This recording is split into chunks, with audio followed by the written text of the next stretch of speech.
जब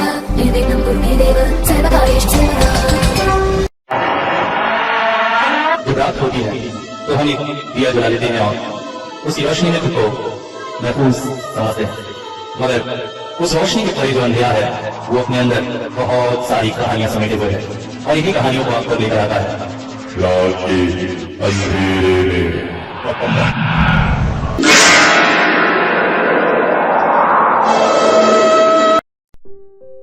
दार्जिलिंग पहाड़ों की रानी, और मैं यहाँ पर घूमने के लिए आया हूँ।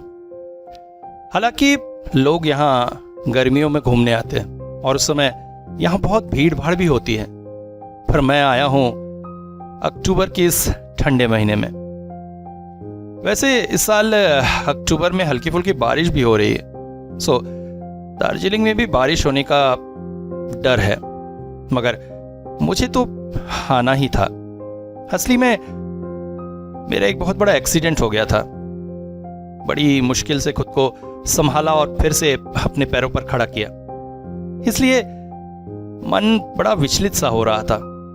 कहीं घूम कर आकर मन को प्रसन्न करने की बड़ी इच्छा थी, और इसी चक्कर में अपनी मित्र मंडली के दोस्तों को भी ये बात मैंने नहीं बताई थी। जब आने का समय हुआ तब मैंने उन्हें बताया, और असर हुआ। रमेश ने फोन काट दिया। किशोर ने कहा, व्हाट रबिश, तू ऐसा कैसे कर सकता है? और दिलीप ने कुछ नहीं कहा। बाद में देखा तो सभी सोशल मीडिया साइट्स पर मुझे ब्लॉक कर दिया। खैर, पहले ये यात्रा सफल कर ली जाए, उसके बाद अपने मित्रों को मना ही लूंगा। मैं दूसरों की तरह कभी भी घूमने नहीं आता हूं कि जल्दी जल्दी आए, 2 दिन का सफर बनाए, किसी तरह से हड़बड़ी में सब जगह घूमे और निकल गए। हाथ में मेरे पास बहुत समय था। पूरी 10 दिन की यात्रा की ट्रिप बनाकर आया था। ये होटल भी मुझे काफी अच्छा मिल गया था। एक सकरी सी गली से होते हुए यहां पहुंचा जाता था, अतः शहर की भीड़ भाड़ से दूर यह कमरा अपने आप में काफी शांत था। गली से बाहर निकलो तो फिर शहर में पहुंच जाओ। धीरे धीरे मैं इस प्यारी सी पहाड़ों की रानी को घूम रहा था। आज दूसरे दिन की शाम है। 2 दिन में करीब 3-4 जगह मैंने घूम लिया है। यहां पर पहाड़ी के बीच गार्डन सा बना हुआ है और उसी के बेंच पर मैं बैठा हुआ हूं। सामने सूर्यास्त का सुंदर नजारा है, मगर मेरा ध्यान न जाने क्यों बार बार मुझसे 2 बेंच दूर बैठे हुए उस व्यक्ति की ओर चला जा रहा है। कोई 60-65 साल का व्यक्ति होगा, शर्ट पैंट और एक स्वेटर पहने हुए। व्यक्तित्व तो काफी आकर्षक, मगर एक पुरुष की तरफ मेरा ध्यान बार बार इस तरह से जाना।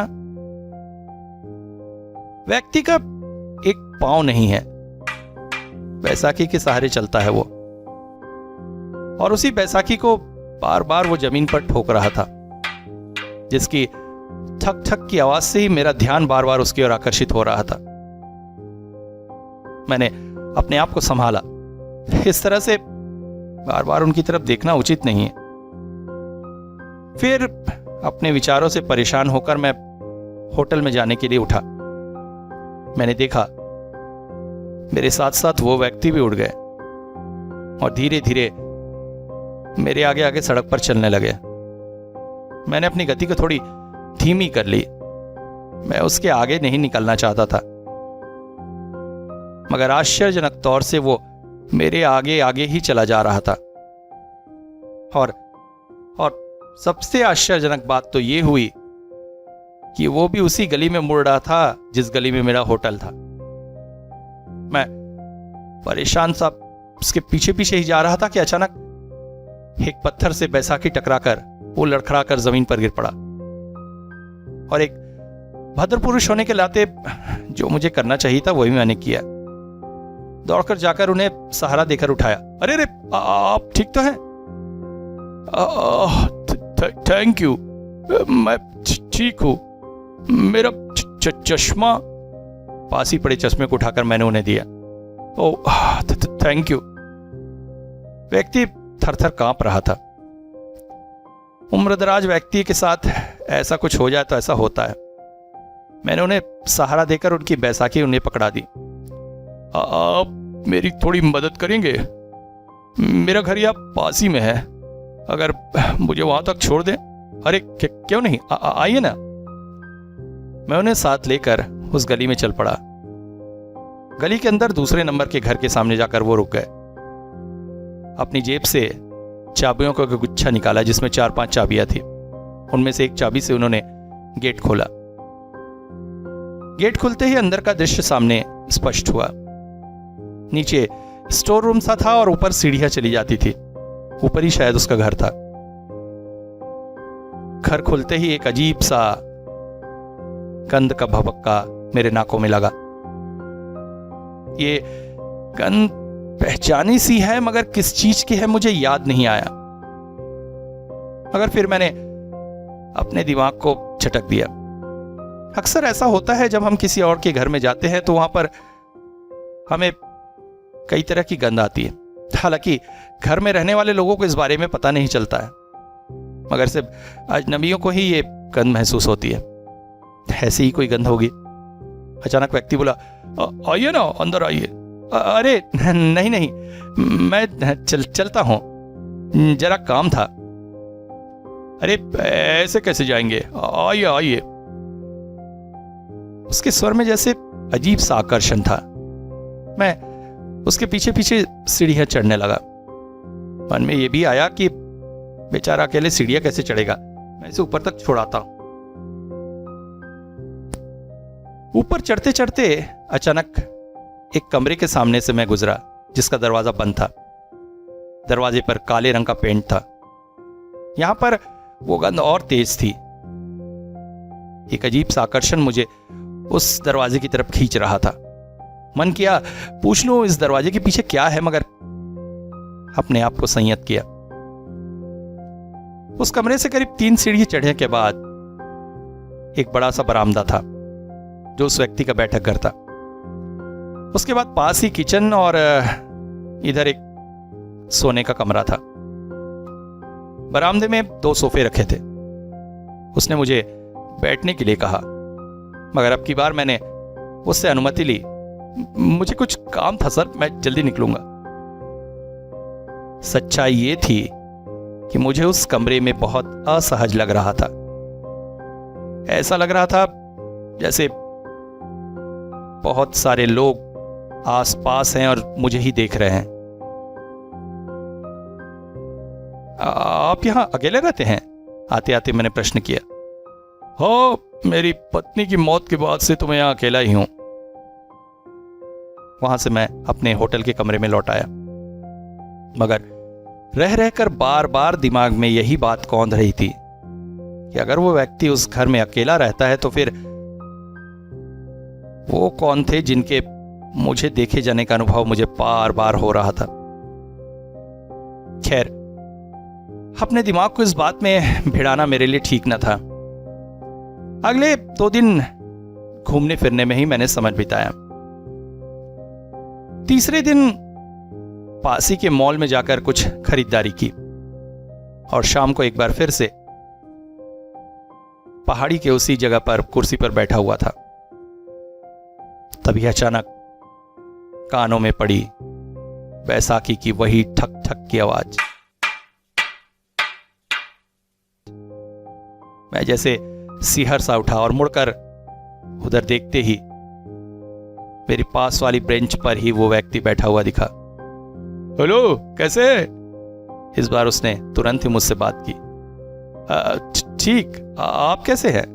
आइए तो आइए। मैं जाकर उसके पास बैठा। उस दिन आपसे ज्यादा बातचीत नहीं हो पाई थी। मेरा नाम सुधांशु बैनर्जी है और मेरा घर तो आप देख ही चुके हैं।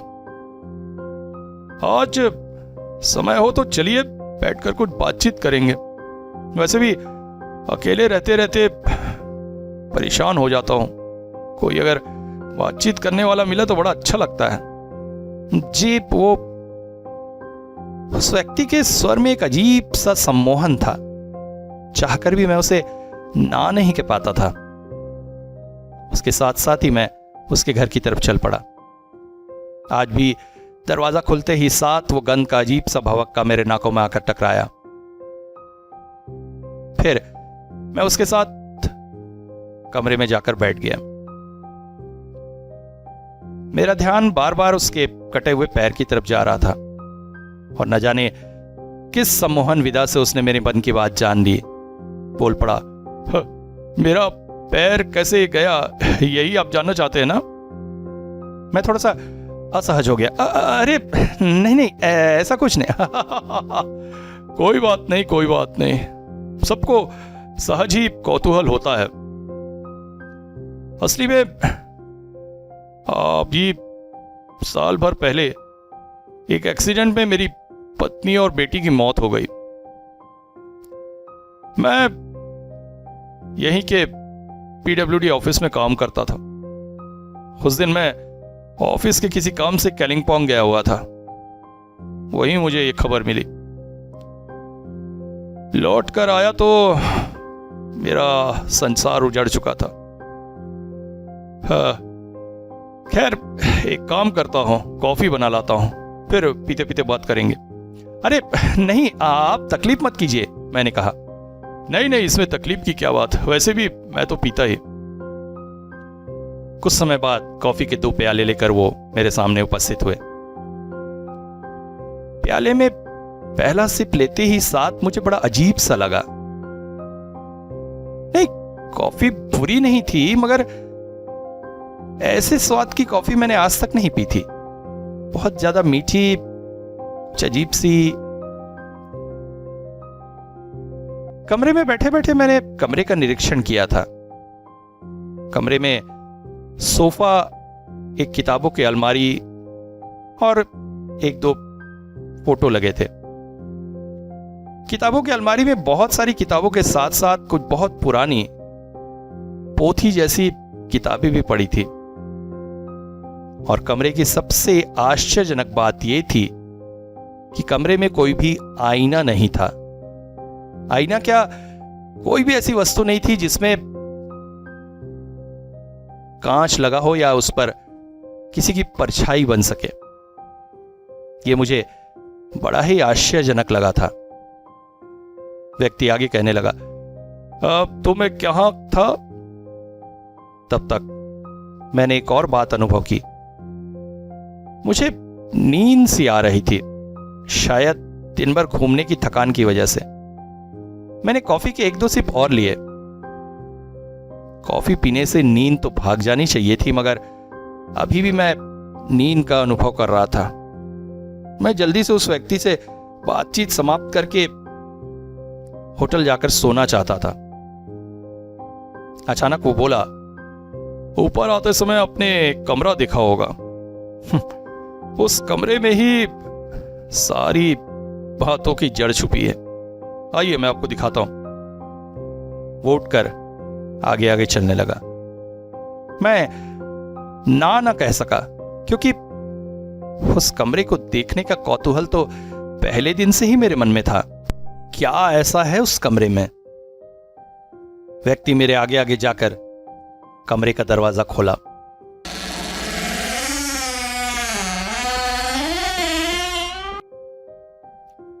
पुराने दरवाजे के खुलने से जैसी आवाज होती है वैसी ही आवाज हुई, और उसके साथ ही वो गंध और तेज होकर मेरे नाक पर लगी। अचानक वो व्यक्ति इधर उधर हाथ मारने लगा। अब कमरे का स्विच कहां गया? कमरे में काफी अंधेरा था। अचानक ही मेरे मन में पता नहीं क्यों यह भाव उठे कि मुझे यहां से जल्दी से भाग जाना चाहिए। यहां ज्यादा देर रुकना मेरे लिए सही ना होगा। पर ये भाव अचानक मेरे दिमाग में क्यों आ रहे हैं? यही सोच ही रहा था कि अचानक कमरे में 40 वाट का एक बल्ब 1-2 बार जल बुझकर जल गया।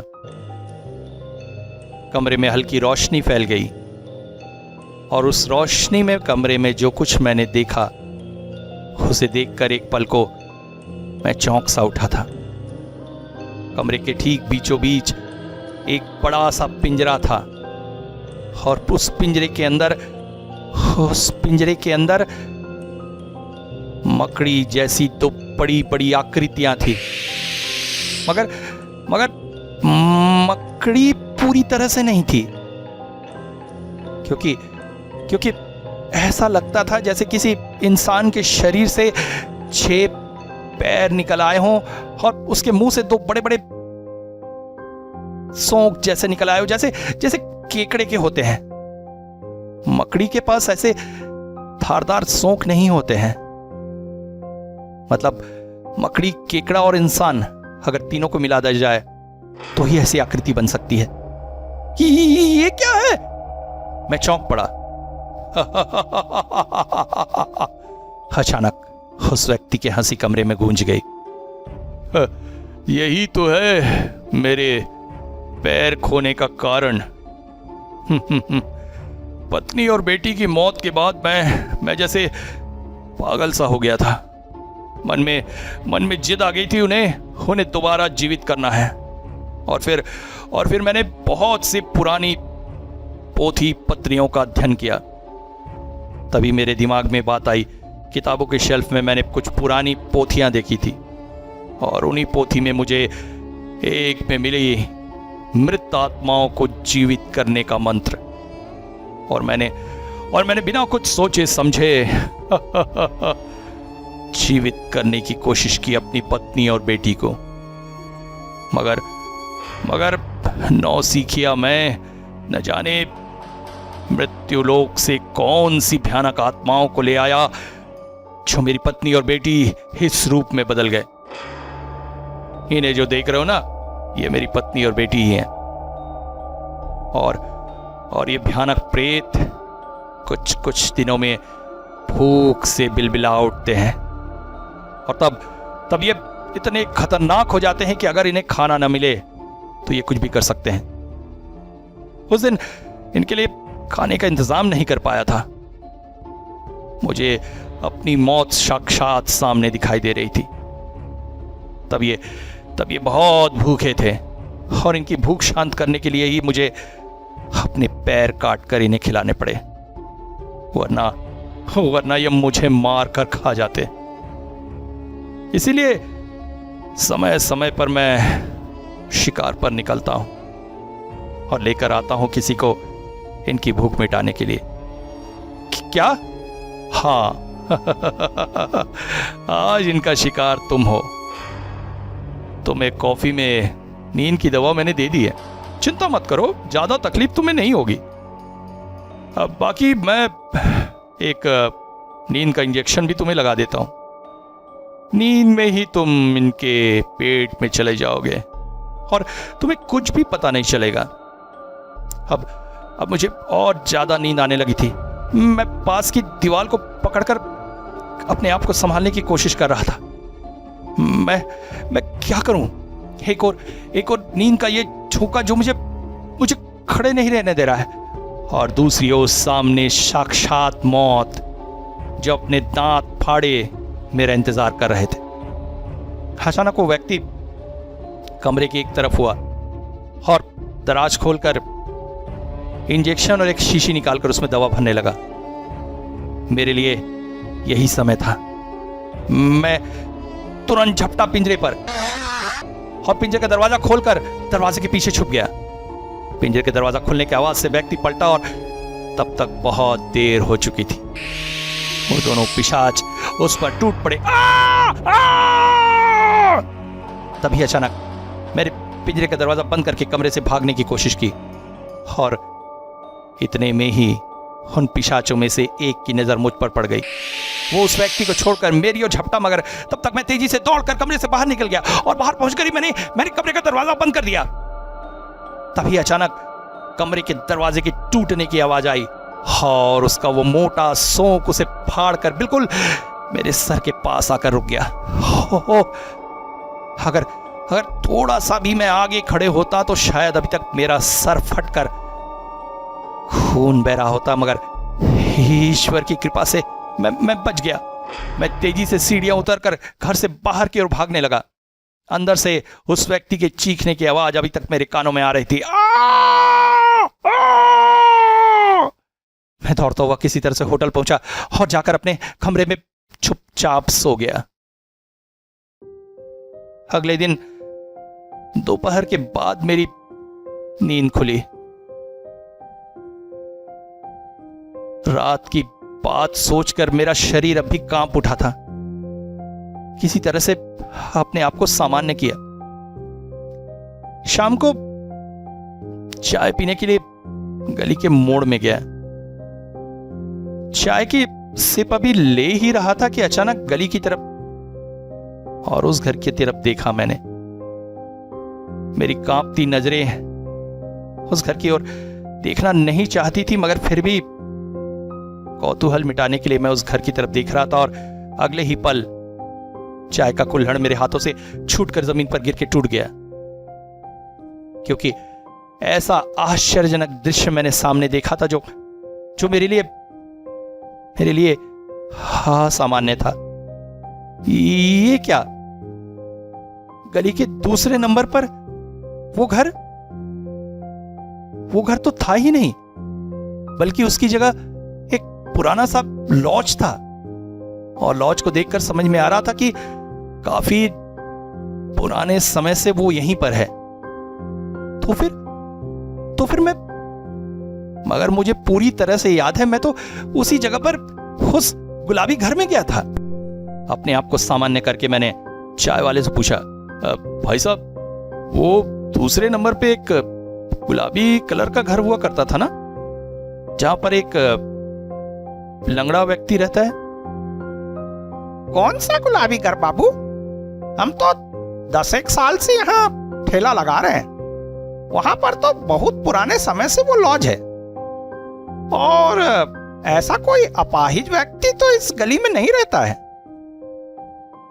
सुनकर मैं आश्चर्यचकित हो गया। ये क्या सुन रहा हूं? अगर इसकी बात सच है तो फिर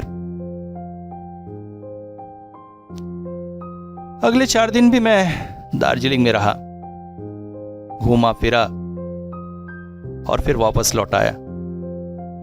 मगर और कई लोगों से पूछने के बाद भी उस गुलाबी घर और उस लंगड़े व्यक्ति के अस्तित्व के बारे में कोई भी प्रमाण मुझे नहीं मिल सके।